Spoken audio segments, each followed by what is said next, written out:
You're listening to Nothing's Off the Table, the podcast where no subject is too taboo to discuss. Now, please welcome your hosts, Andy Barker and Drew Del Pree.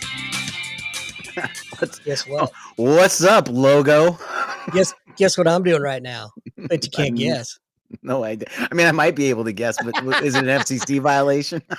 The probability is high. That's all I'm going to say. Does the audience know we got a strike? No, we'll bring that up during the show, which I disputed and I lost. I don't even remember when the strike was on, but it's funny, man. When you get one, I read about them on Twitter, but to get one was interesting. So we have to explain real quick. Right as we were getting ready to come on the show, my camera died.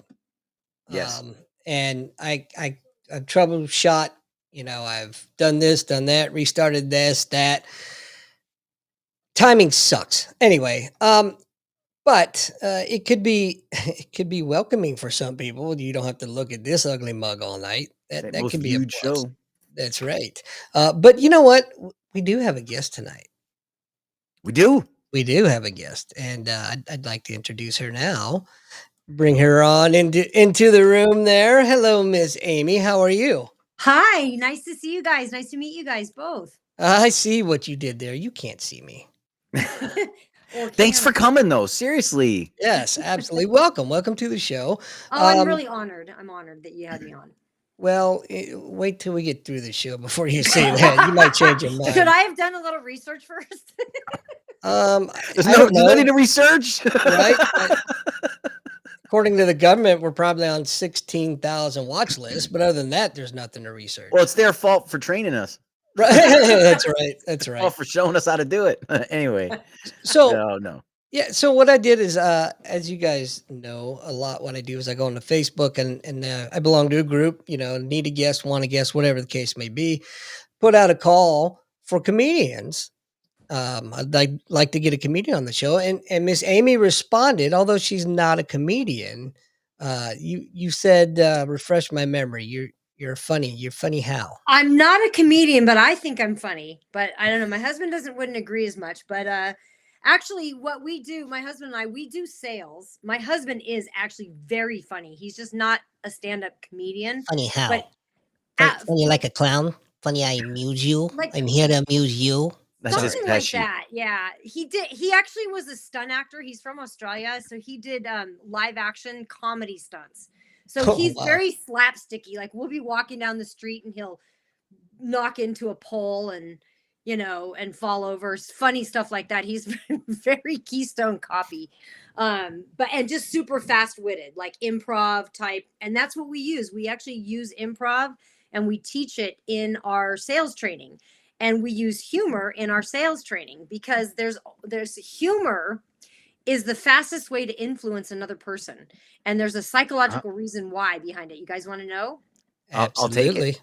How much am I allowed to, what am I allowed? I don't know, figure out. I'll say it nicely because I'm not sure what I can say here. Well, let me preface it before whatever. You start. I will bet you $100 that you can't offend either one of us. I'm not concerned about offending. I'm more concerned about like getting you bumped off YouTube or something like that. Whatever. Okay. Not worried. The only person that monitors their speech around here is me. Okay, all right. So there's only 2 times where we're breathing at the same rate of pace and making eye contact with each other. And one of them is when we're laughing. Can you guess when the other one is? Sure. When we're crying. No. I know where you're going. What's that? It's much more fun. Because my mind is always in the gutter. Yep, it's when we're in bed together. Yeah, I believe it. So when you make another person laugh, they trust you to the level of you inviting them into bed. Have you read Influence? Oh yeah, it's a great book. Isn't it? Yeah. As I was reading it, Andy, no kidding, I'm like, I fell for that. I'm falling for that right now. No. But I love how they talk about some of these things, and I'd love to hear your perspective on it. One of the points in the book that the doctor makes is it doesn't matter if you're aware of it. some things are just overriding, you know, like your natural response overrides it. So you could be aware you're getting tricked and still not be able to do anything. Find yourself saying yes at the end.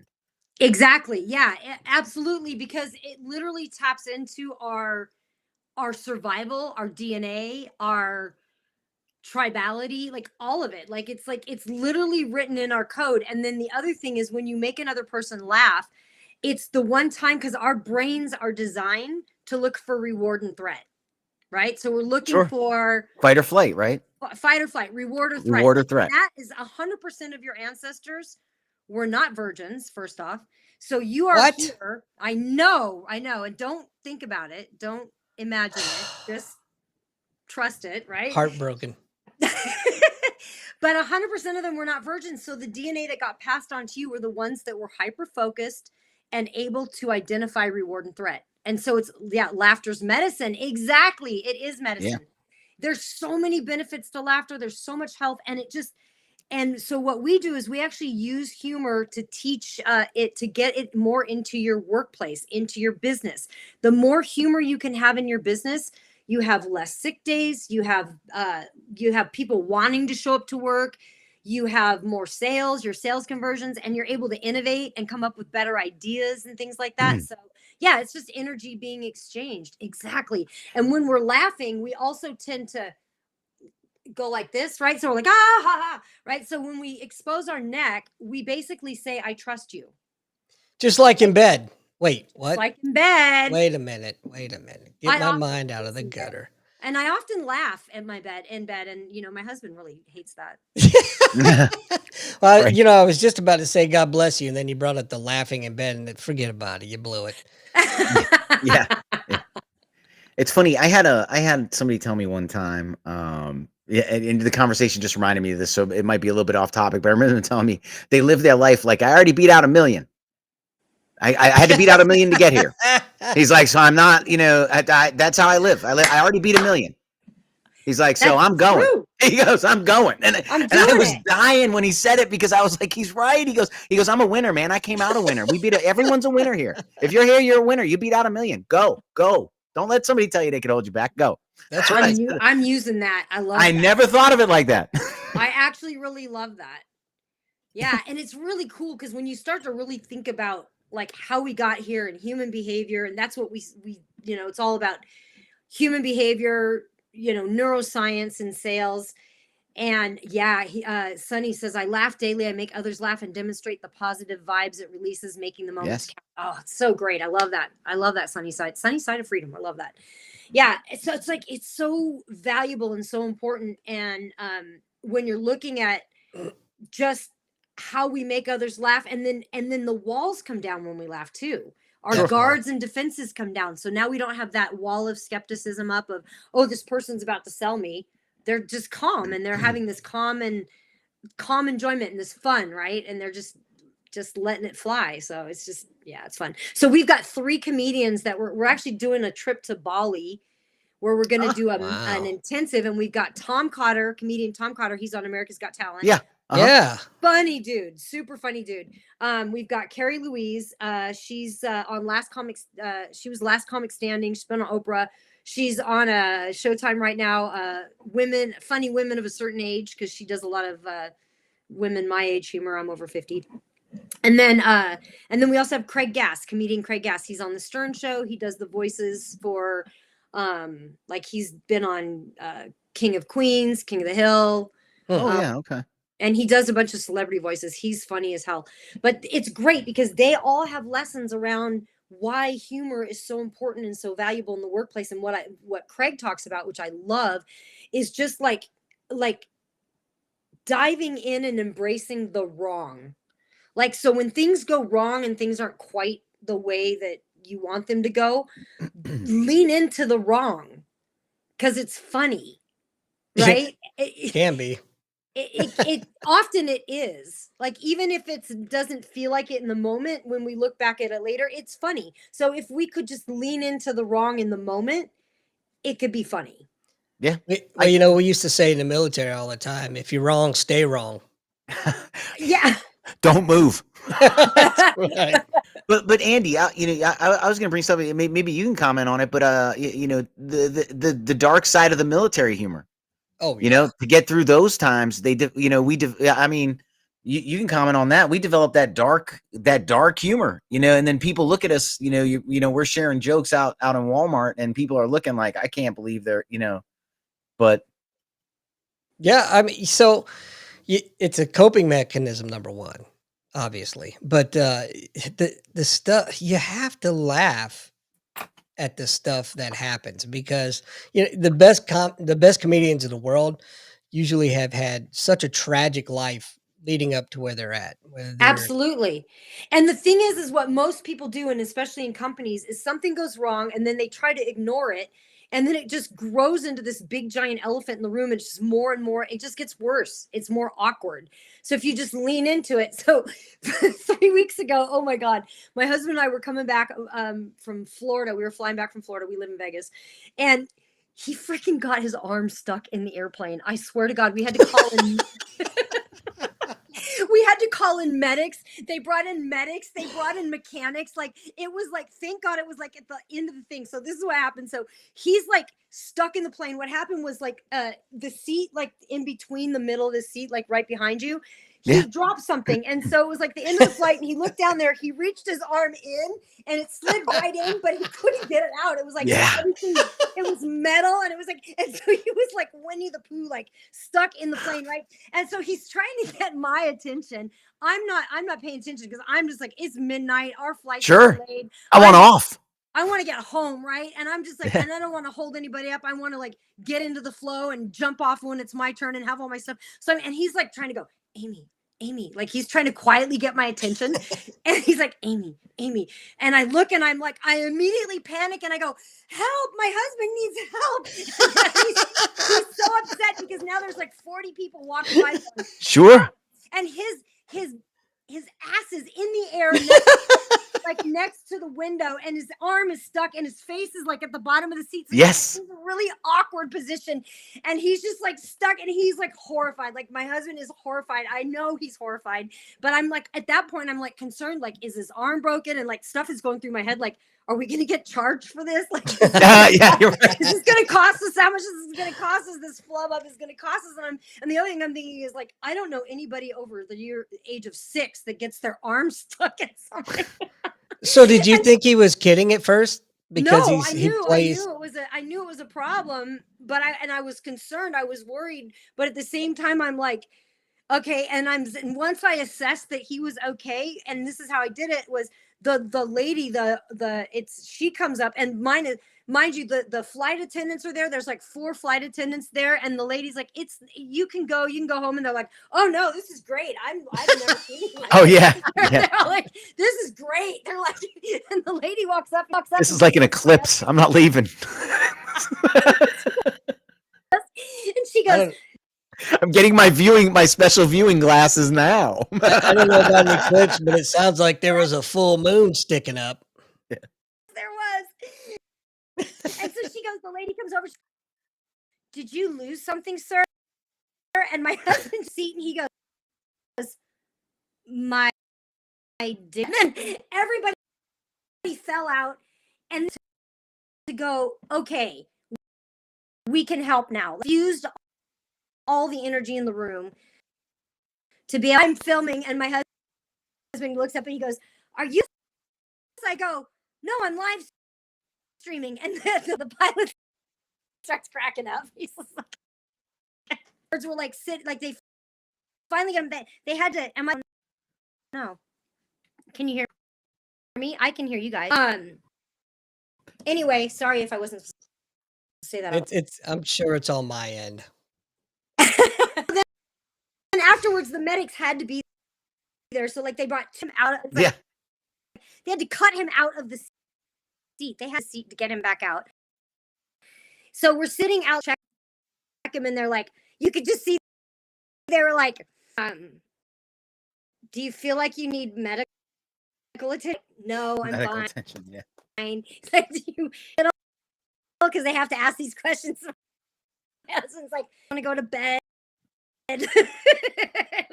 Yeah. It's, sometimes you're stuck, and I mean, like, literally, but even figuratively, you're stuck in the situation. There's nothing. I mean, it's not going to fix itself, and getting angrier and more frustrated doesn't help either. It doesn't. So what is the choice, right? I mean, the choice is either, laugh about it or get through it.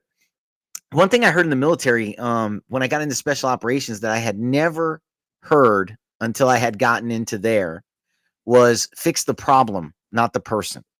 We can get the person later, right? And what they equated that to was, when you're clearing a room, the person goes left, the other person goes right. They said if both go left and you're the third one in, the problem is no one is covering right. If you turn to fix the person, still no one is covering right. You're not helping. You have to fix the problem because that is an immediate issue. And then we can talk to number 2 later.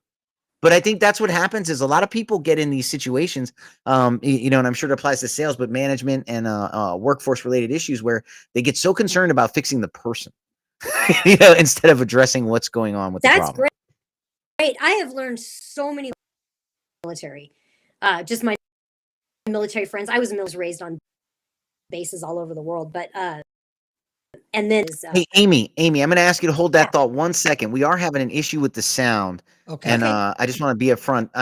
Listeners, you might be hearing everything, because in the past that's happened, and we don't hear it. It gets choppy. So we're going to take a second. Andy, if you have any fix or anything you want to do. Yeah, I'm not sure what's going on. I don't know if it's a streaming issue, software issue. I don't know. This is very unusual and doesn't happen. And of course, right, everything's happening tonight. Camera's not working. I don't know. No worries. I just wanted to be upfront about it. And but a lot of times what happens is it does sound choppy to us, but then it comes out in the stream audio that there was never an issue. Yeah. So I wonder if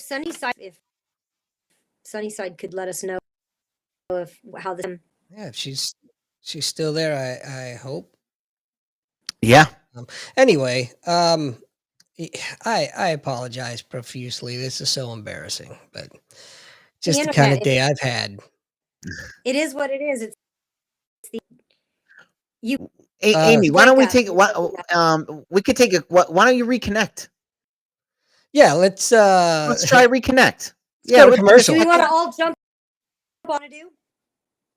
Yeah, we'll have you reconnect. I think that might address the audio issue. Okay. We'll wait. Let me give it a. Yeah. So there I was. I'll sing and dance. Oh God, please don't. For the love of God.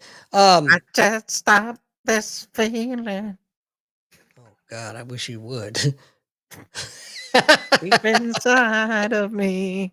Okay. Is that better? So so far so good. Yeah. Maybe it was mine. Yeah, that's what Sunnyside was saying there. It was I was okay, Lou was all right. It was on your end, but it seems like everything's hunky dory now. Well, damn, that was a great story. Well, you missed it. I sang and danced for like 2 seconds until Andy told me to stop. Yeah, I wouldn't say you missed it at all. I'm not very smooth at all. So anyway, see if we can get back on track here. Yes. Talking about the military, also with the special operations component you brought up. But, Lou and I were both in the medical field, and it's so funny when there are minor injuries, the first thing we do usually is laugh, and then we take care of the ridicule, immediate ridicule. Absolutely. Yeah. We were everybody was ridiculing him, like everybody.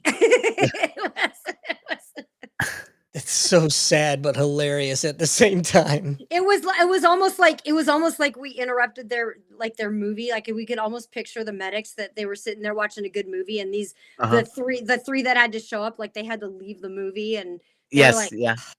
It's probably exactly what that you're 100% right. That they were watching it. I guarantee you. You blew it. I was gonna let her off easy and then slam her home with, yeah, they did miss it.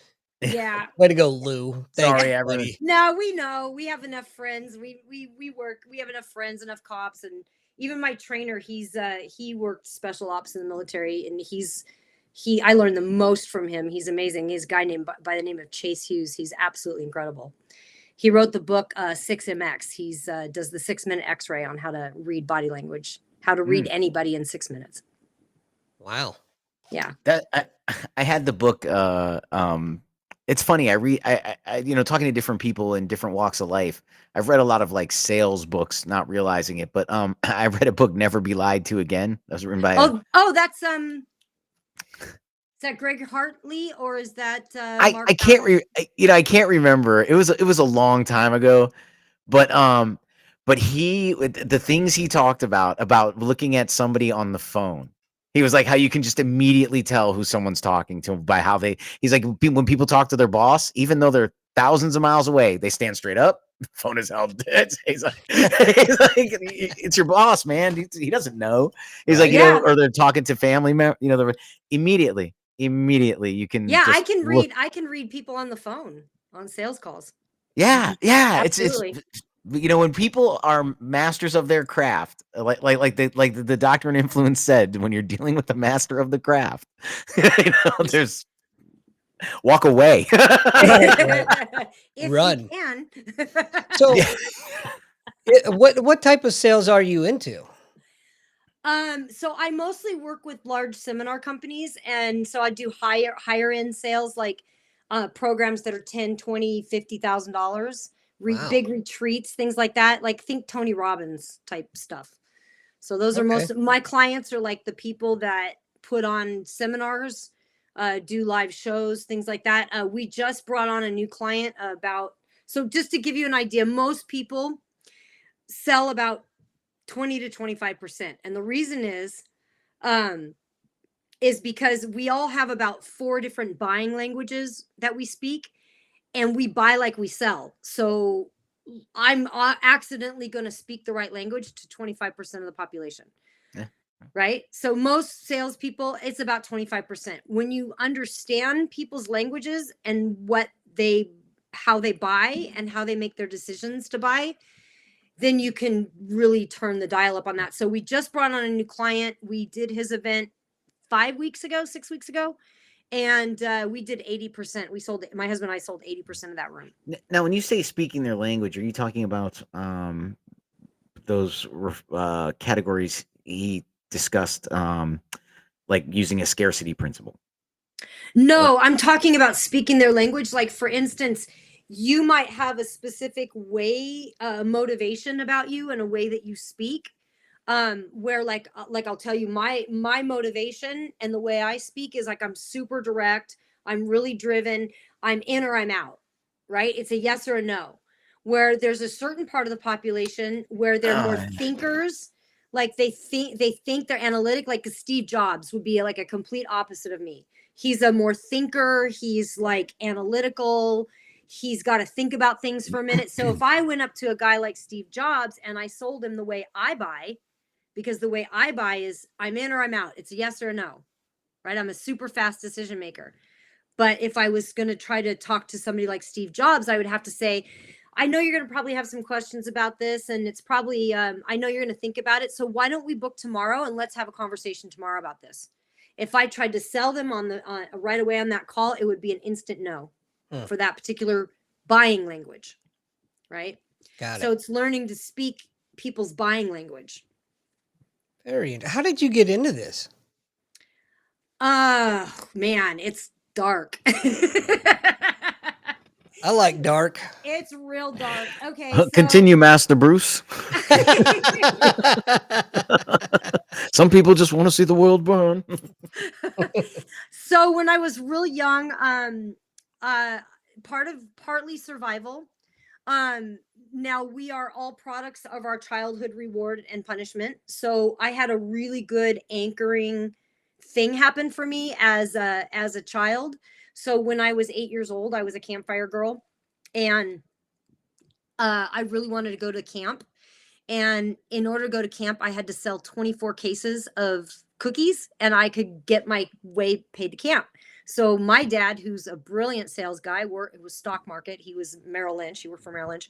He dressed me up in that cute little Girl Scouts outfit, and he took me. I call it the car lot strategy. He took me to every single car dealership and made me walk up to them in that little outfit and say, "Want to buy my cookies?" Right? And so, of course, I sold all 24 cases in one day. Wow. So that gave me a really good anchor in my head that sales was okay. Most people are really like afraid of sales because they're like if they think car salesman, they think, sleazy, thing, right? So there was that.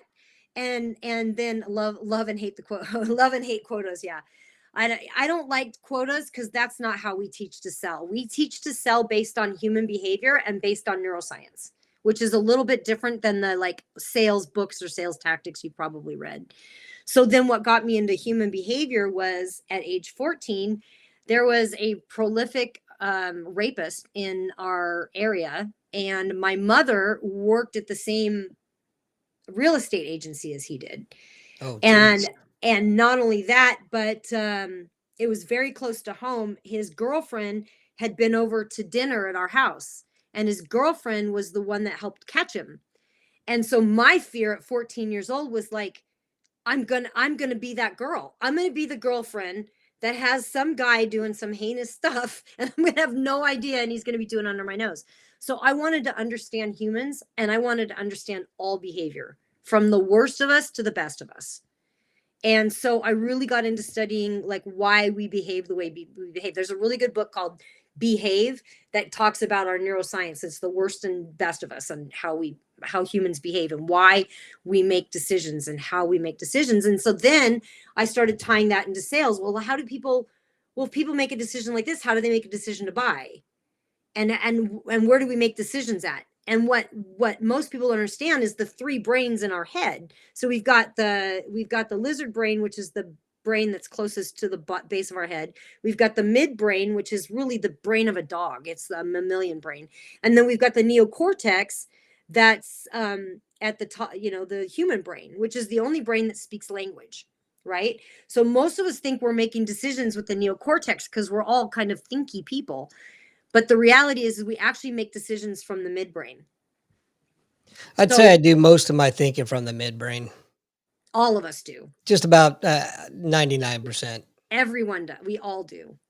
We all do. We'll know in 2044, according to Ray Kurzweil, we'll be able to map human thought. Ooh. He says 2044, we'll know. We'll know. I won't. Anyway. Amazing. I don't think I could do sales. Why? I'm just too I'm too alpha. Buy this or don't. Get the hell away from me. Yeah, it does take a little patience. And I'm more like that. I was like that in the beginning. I'm very like, that's how I buy, that's how I sell. Like, you in or what? Right? Like, that's me. My husband, we call him the spooner because he is super patient. So the people that are like tire kickers, or that are like that need like extra hand holding, or they need like to be like, so he just spoons them calmly, listens until they give him a credit card. That's hilarious. I have a question. I trained in jujitsu with a couple of sales guys. One is moving up the chain, and so we have different over the years we have different conversation. But one is very, very content with what he does. Makes his money, that he wants to make, and he's very content. Works for a medical company. He was telling me he picks up his clients' kids. Sometimes he shops for them. Whoa. Like, I was like, he's like, it's just part of sales, like just part of sales. Like, they've, I've been over there to demonstrate products, and they've been like, can you pick up my? I'm like, yeah, whatever. But I mean, is that like a part of sales? No. Like doing things for your clients? Like, I mean, is that common? Well, yes, doing things for your clients is common. Like for instance, it's the law of reciprocity, which you probably read about in the book Influence, right? Yeah, sure. I think they talked about that If I may, I took the Yeah, greatest quote from that when that change, like we went to life-changing quotes from influence. When he said, "Don't minimize favors you do for people by saying it's no problem." He exactly. said, when somebody says thank you, say, he said, just, you're You're welcome. welcome. I'm sure you would do the same in my position. And then you let them know I expect it back. He's like, that automatically plants the seed. He was talking about those overriding things. He says it's a very polite way to acknowledge the thank you and communicate. I will expect reciprocity. I'm Yeah, treating you fairly and I expect it back. And exactly. I started doing that. And you know what I Yeah, started noticing? That the response varies. I get a varied. Some people's eyes open, and they're like, "Okay," yeah. All right. Yeah. Anyway, go. Yeah, I'm sorry. that's exactly it. It's that law of reciprocity. So when you're when you're offering something, especially a higher end product, like I'm talking, and the thing is like I'm talking 10, 20, $30,000, and it's not tangible, right? Like, so for instance, one of the things I sell is a real estate investing course, right? Well, the tangible, it's not like here's 30,000 and here's a car, right? It's here's 30,000 and here's your dream, go get it. So you kind of have to turn up the volume on the reciprocity to move them and get them. Now they can do it. I mean, people get results, people get great results from these programs. Otherwise, I wouldn't sell them, because I'm not going to sell something that like I've had companies ask me to sell their stuff, and I won't sell it if they don't deliver really good stuff, or if they're not in it for the right reasons, because there's people that aren't in it for the right reasons, and it has to be the right reasons to uplift others. We rise by lifting others up, right? Sure. So yeah, but yeah, those laws of reciprocity. So we do a ton of coaching, a ton of help, a ton of, we spend a lot of time on the phone with them. It's not always just an hour conversation. It's, it can be weeks of moving them to move that needle. I've got a question from left field for you. Okay. What's Hi, your left field. favorite movie relating to sales? Oh, Glenn Ross. It's mine. do you know what actually my favorite movie regarding sales is Psych? Not movie, but series is Psych. Oh, I love that series. that's a great Psych, show. he is brilliant, because here's the thing, a sale doesn't necessarily have to end in the exchange of money. Sure. Like Sure. right now, I'm selling you my idea about what sales is. Right? I ain't buying, sister. Oh, you will by the time we're done. But it's like either I'm selling you my idea, you're selling me your idea. It doesn't necessarily have to. And then my other definition of a successful sales call, I say it doesn't necessarily end in the exchange of money. My definition of a successful sales call ends when both parties leave that call feeling empowered. But Psych, he is brilliant at selling his ideas. Brilliant. He's in such a goofy way. And I love that way. I do too. It's a great show. It's a great show. And I'll tell you, and I can't remember his, it starts with a D, but the Gus, the character who plays Gus, he should win every. I mean, he makes Sean look good. There's no Sean without Gus. He's such a good actor. Oh, Guster Burton. Yeah, but but I thought his real name is like I can't remember his real name. I wouldn't know his real name, but I think it starts with a D. But yeah, there's no Sean without Gus, and just very, very underrated. I felt, like, man, I enjoy his character in that show. You don't like Glenn Ross? I like Glenn Ross. Yeah. Yeah. Oh man, I think that's one of the greatest sales movies ever. It's a great movie. But I mean, if my favorite would be Psych. Because look at how often he's selling Gus. He sells Gus in every single episode. Gus doesn't want to do it, and he sells him in every single episode, and he's brilliant at it. And sells the other people on Gus's crazy identities. Like he throws those names out and just moves on. Like the name. Funny.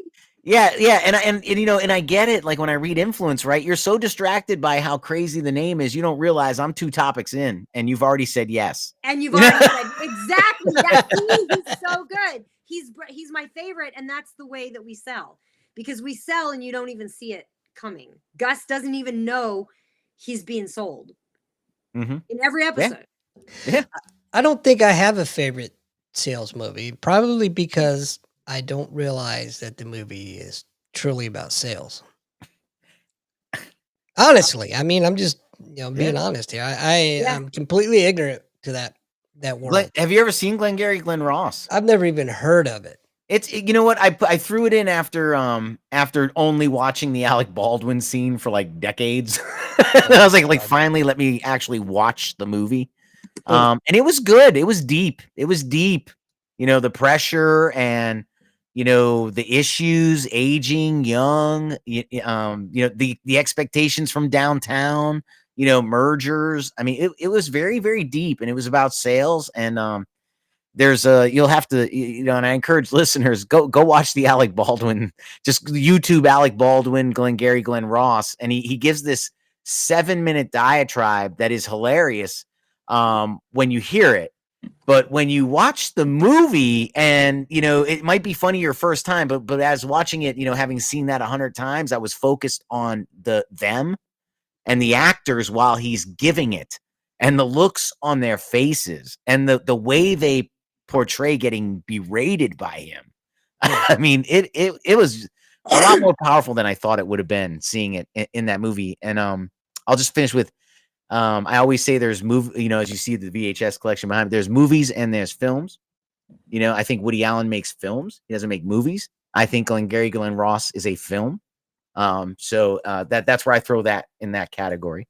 I'll have to what's your definition between movies and films? Like, that's interesting. So I think films are more grittier, realistic. There's not a lot of dynamic action happening. There's not a lot of there's the acting has to carry. There's no you know like I consider like where it's a I'm trying to think of another. I would consider Singles a film. The old What would be a movie? What would you consider a movie? oh, Double Fast, Impact, Death yes, Warrant. Fast and Furious. Get Fast Oh, and okay, okay, Furious. okay, okay, gotcha. Yeah, Paycheck. Yeah, um, the mindless movie where you don't have to think, you just yeah, are entertained. Star Treks are movies. You know, they're great. Right, They're fun. You know, I enjoy them. You know what I mean? I'm yeah, not saying movies can't have a point, but right. I find films to be a film, in my opinion, the acting there has to be a good story, but the acting really has to carry it because Carry it. So, there's like, nothing. Everything Everywhere All at Once would have been a film. To me, yes, Yeah. absolutely, because there's a lot of special effect. There's a lot of things going on. What Um, about Nefarious? Nefarious to me is that's a good question. See, I think Nefarious is I don't like how it ended. Yeah. Is what I'll say. I don't like how it ended, and so I want to throw it in the film category, but the ending makes me put it in the movie category only because it felt it was trying to draw on star power. You know, it was trying to draw on. Have you seen that film, Amy? I'm sorry. I'm over No. here talking about we've No, gone but from sales to films. hey, I love a good movie. I love good movies. Nefarious was a great movie, and it should have ended 10 minutes early. I agree. I agree You with know, that but I 100%. did you won't not regret know. watching it. It's Amazon Prime. I think it's still free on Prime. You won't regret seeing it. It's I'll check it out. fantastic. I'll I've check it seen it out. twice. Yeah, same here. Not a lot of Cool. action, but it's a film that It's you a have to psychological thriller. It yeah, you says have to it's pay rated attention. horror because I don't know, but it's a psychological thriller. Oh, okay. I don't watch horror, so if I see horror, I'm like, I'm out. But It'll it's say it says horror, but I didn't. There was no gore. I didn't yeah, see. There was no blood. I think they classified it as horror because it had to do with demons and possession. But it's There's a man on death row, and they do execute him at the end of the film, and it is uh very graphic. Don't tell me. No, you'll know. You'll know. okay. Okay. That's It's the not premise. Yeah. Oh, it's the premise. Okay, gotcha. yeah, that's the whole premise. But that was also put in the trailer because they knew it was graphic. Right. So if you had seen the commercial, it wouldn't have ruined it for you.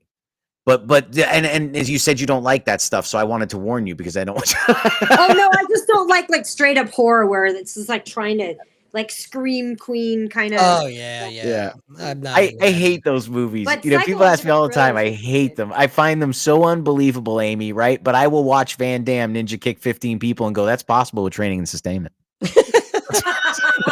He's a little guy. Do you know that he has to stand on a wood crate for one of those movies Y- when he's Hey, running across the wood I crates? resemble that. Have you you know Don't who's short? You know judge. who's really short, and you'll notice it in one film is Sylvester Stallone. Oh, he's tiny. The man And there's is a scene in Judge Dredd where he is opposite Armand Asante, who is already tall, and he is 3 steps up from Armand Asante, and they do a length shot, and you could see he's 3 steps up on the Oh stairs, wow. that's funny. and they are just eye to eye. And Ooh. I remember watching it. I remember watching it with a film friend of mine who enjoys movies, and he's like, that's a mistake because that was not Super supposed funny. to get off Amy, the cutting room floor. I want to let you in on a little secret here that we have Okay. on the show. Lou is very shy, and we're really working on getting him to talk more. In case you didn't notice, I love it. You guys are great. I We wanna take hear more from you. any chance I get to bust his balls. I got to take it. Got to take it. How can I ask how old you guys are? Yeah, you can always ask. Yeah, I'll tell you. I'm 47.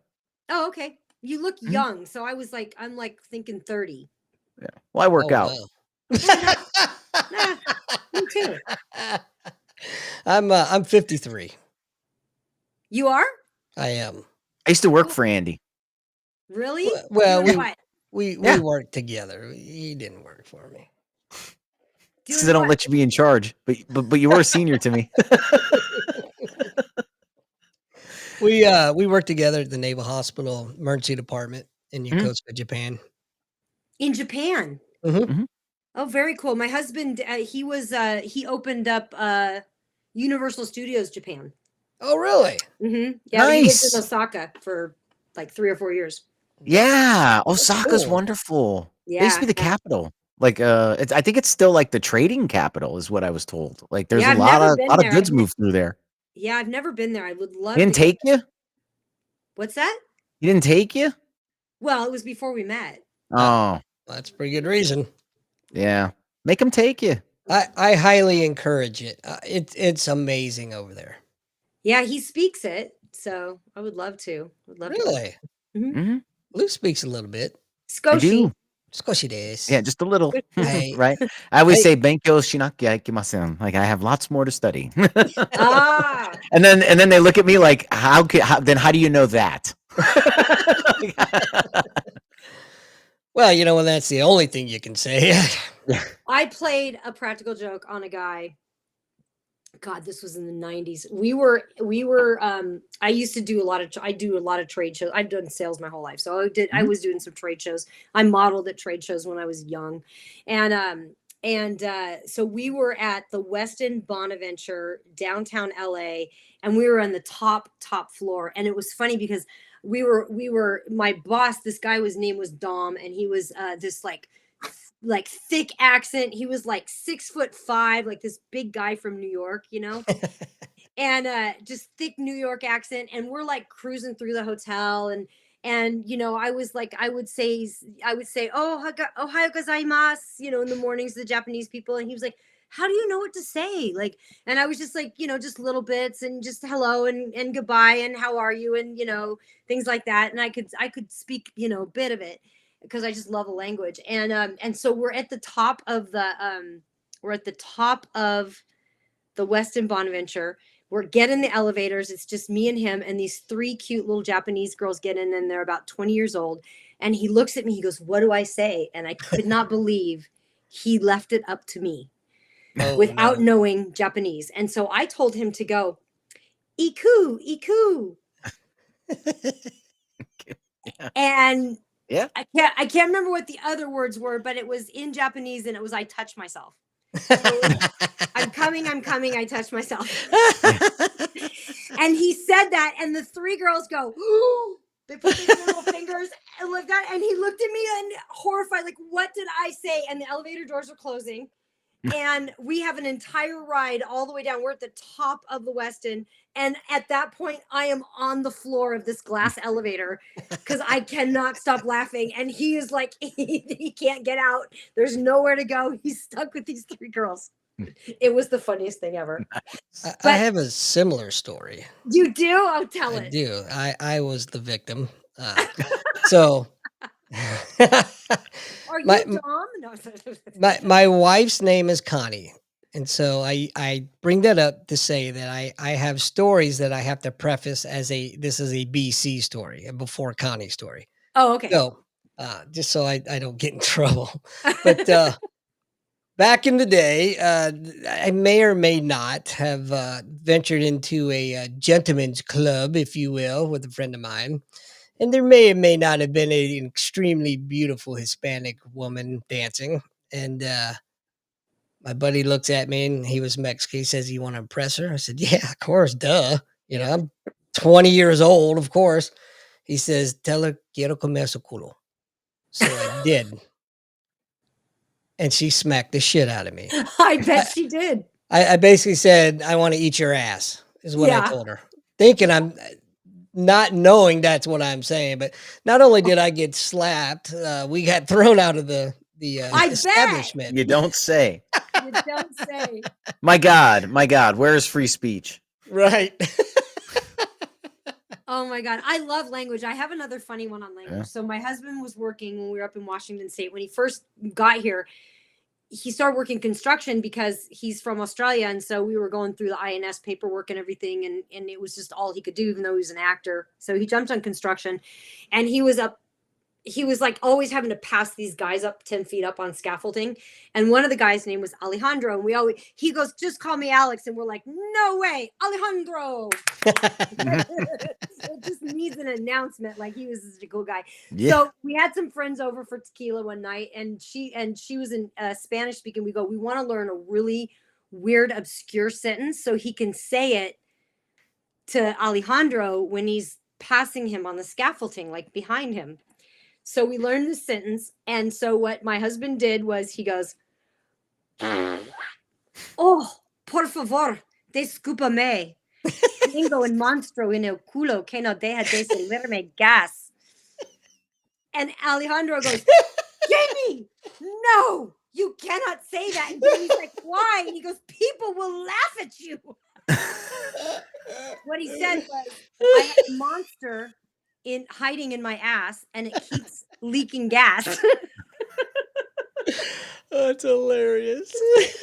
So then we were at this little Spanish place. It was like this place in town had like the best burritos, and it was inside of this like Shell station, like a gas station, and they had like this little burrito station, and they all spoke Spanish mostly. The girl at the front desk spoke a little bit of English. And so I was talking to her. I'm ordering a burrito. I go, "Oh, I'm learning Spanish." And she goes, "Oh, you are?" I said, "Yeah." I said, "I learned the sentence and it means I'm having dinner tonight and guests are coming over." And she goes, "Oh," and I said that sentence to her. And she laughed her ass off, turned to the cook, repeated the sentence to the cook. The cook started laughing. She turns back to me and I go, "That's what it means, right?" And she goes, "See." Did you ever find out what it really meant? I knew what it meant. Oh, it meant I have a monster in my ass and I keep. oh, Yeah, that's the phrase you sentence I said. gave That's her. Yeah. I'm sorry. I'll That's wait. all right. So I'll tell you guys on the on the giving end. I to make a long story longer. A friend of mine said, you know, if you want to meet girls, right, learn Japanese. He said, but don't speak in front of them if you're interested because they'll talk shit on you. He said, and you can glean all that information. He said, so if they're not interested, you can walk away. If they're interested, you can, you know, press on further, right? That's okay. He said, so just practice on the ones you don't care about. I said, all right. So I'm up at the bar one night. You know my buddy, Andy knows him. He's been there since '85. He's like a guru. So I'm at the bar one night. I'm drinking Coke. I don't drink at this point, and I'm having a Coke and I'm practicing, talking to this girl. And so this guy leans over to me and he goes, "Hey man, you speak Japanese?" And I was like, a little bit. And he's like, "Will you do me a favor? Will you ask this girl what her name is?" I said, "Sure." "Hey, what's your name?" She's like, "Oh, it's me walking." He like looks at me like I'm the biggest dick in the world. And I'm like, "Hey man," I said, listen, that's basic. That's basic. What's your name? Everybody knows that. Okay. I said, if she's pretending she doesn't understand, she's just not interested. I said, you should probably just go talk to another girl. And he's like, "Oh, thanks, man," and ran away. And then so went up, but yeah, I mean, it was so basic. So another time, same bar, different chair, but same bar. I'm doing running the same game, right? It's a very limited space, right, Andy? So running the same game, same bar. I'm talking to this lady practicing, and same thing. This guy's like, "Hey, I want you to tell this girl I think she's very good looking." Same guy or different guy? This is all different. This is different, and it's months apart, right? Months apart, because I'm not ready for it, right? And I look over and I'm like, "Damn, this girl's pretty cute." So I tell her in Japanese, I'm like, "Look, he can't even tell you if he liked it or not. Why don't you just meet me, across the street?" I said, "And I'll get this clown to buy you a drink." And she's like, and she tells me if he buys her a drink, she'll meet me across the street and we'll have a date. And I said, "Okay, sure." I said, "Hey man, she's all into you. She just said she's waiting for the drink you offered. I don't know. She doesn't speak good English." He's like, "Oh shit." 2 drinks. And I left. and I met her 40 minutes later. I was waiting, we went out on a date. I love that. Didn't work out, but that's all right though. I mean, it was learning it's so funny you talk about like learning language, like language of sale, language of whatever. If you speak somebody's language, the doors open up. They just open up. Absolutely. It is, often, we can boil our things down, like our failures down to just either we observed it wrong or we communicated it wrong. Yeah. And I'm almost all of our failures we can boil down to that simplicity. But the better we can communicate with humans in whatever way that is, and the more we can add humor into that, it's just the better our lives are all around. Absolutely. So that background music you hear there, that is our Veterans Helping Veterans segment. And we do this every week. Lou, do you have an organization tonight or no? I got pinned up for vets if you're looking at me. No. However, I know we've highlighted this organization before, but it's please again. I'm going to highlight it again because Lou, you're going to be attending this year. I will be. And the Wounded Warrior Umpire Academy. Absolutely. Wounded Warrior Umpire Academy. So it's a fantastic organization. And what they do is they take wounded veterans, they use baseball as an excuse. They bring them in, they teach them how to be umpires. But most importantly, it gives them that renewed sense of purpose, that camaraderie that they've been missing since they've been out of the service. And it gives them a job skill, honestly. It's a fantastic organization. It's a nonprofit, obviously, and I can attest that 90% of all monetary donations received go to the students. And what's fantastic about it is we bring them in for a 10-day course every June. We pay for their airfare, we pay for their hotel, we pay for their meals, we train them. And umpire.com donates $1,500 worth of brand new umpire equipment to every student. Oh, wow. I love that. That's great. What a great organization. And it saves lives. I know because I'm one of them that it saved. Mm-hmm. So this year we're finally getting Lou to come to camp. I tried to go several times, Amy, and I recently retired, and my wife was like, "I'm not taking 10 days off work so you can go to camp." But she's Japanese and going back to Japan, and Could only afford 2 tickets. So she graciously said that she will bring my daughter instead of me. and they Aw. and I can go to camp during that time. So it Oh, worked out. that's wonderful. And thank you guys both for your service, by the Oh, way. Thank you for coming on. Thank you for your Yes. service. It is to sit with us for an hour. right. You You definitely were deserve patient, it. you were kind, you tolerated it. Oh, you guys Most are importantly, you were funny. Yes. Was I? I hope so. Yes. I loved it. I love. I'd love to have you back on the show sometime. I And would love to come let's on. get your husband in here too. Absolutely. You guys would love my husband. You Yeah, guys would yeah. I really want to love hear him. about. I want to hear about Osaka because I'm sure Oh. Well, wait a I minute. want to Wait hear a minute. about Wait a minute. sales. Yeah. There's 5 minutes left in the show. Where's he at? You know what? I can't grab him. He's actually speaking. He's speaking and hosting an event right now called the Oh. Global Heart Activation. So he's good. like he's this big rugged Aussie guy that Boy. runs a lot of like really divine feminine energy. Fabulous. Yeah. No, but he's not like that. But you know, although when I first met I thought maybe Yeah. Hmm, interesting. But we've been married 18 years, so I'm pretty sure. That's awesome. That is Congratulations. awesome. Absolutely. Thank you. Feels like forever, doesn't it? I mean, that's amazing. Real quick before we go, there's a statistic out there relating to married couples. The couples that have been married 50, 40, 50 years and whatnot. It's statistically proven that the man dies before the woman. Ooh, I don't want to hear that. Do you know why? Why? We want to. Hey. Well, do you know that there's a food that actually decreases your sex drive by like 90%? Oh boy. I just know my wife frequently reminds me Japanese have a long lifespan. Oh, She that's just fun.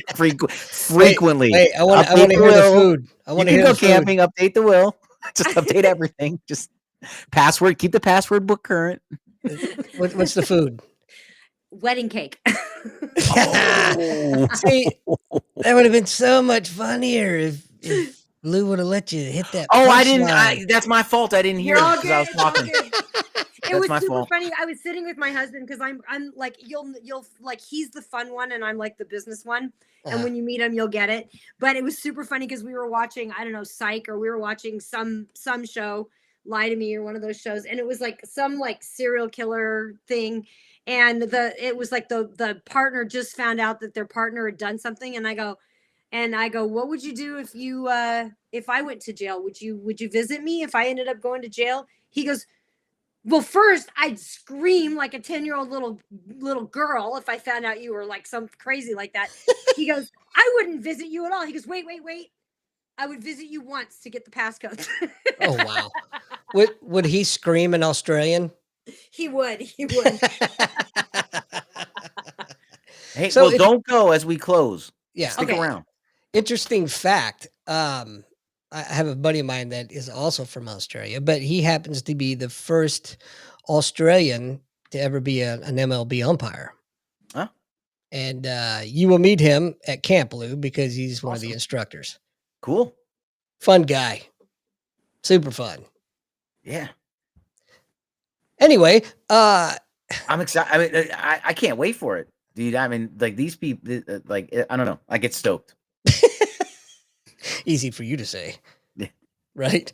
But Amy, thank you so much for coming on the show. Thank you, like guys. Lou said, don't bounce just yet. Stick around for a few minutes or a minute or two, and then we'll talk in how do they say after the show, post show? I don't know what they say. They say a lot of things. In the overtime, Right. Yeah. behind the paywall. That's a penalty right there. I don't know what we're talking about here, folks.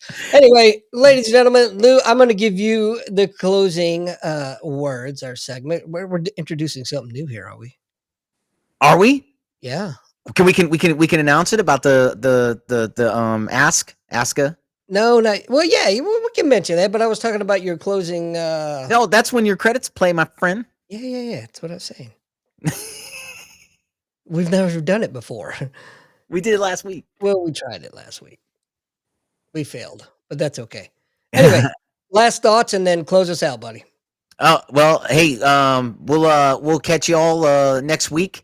Make sure you're back here, and should be good.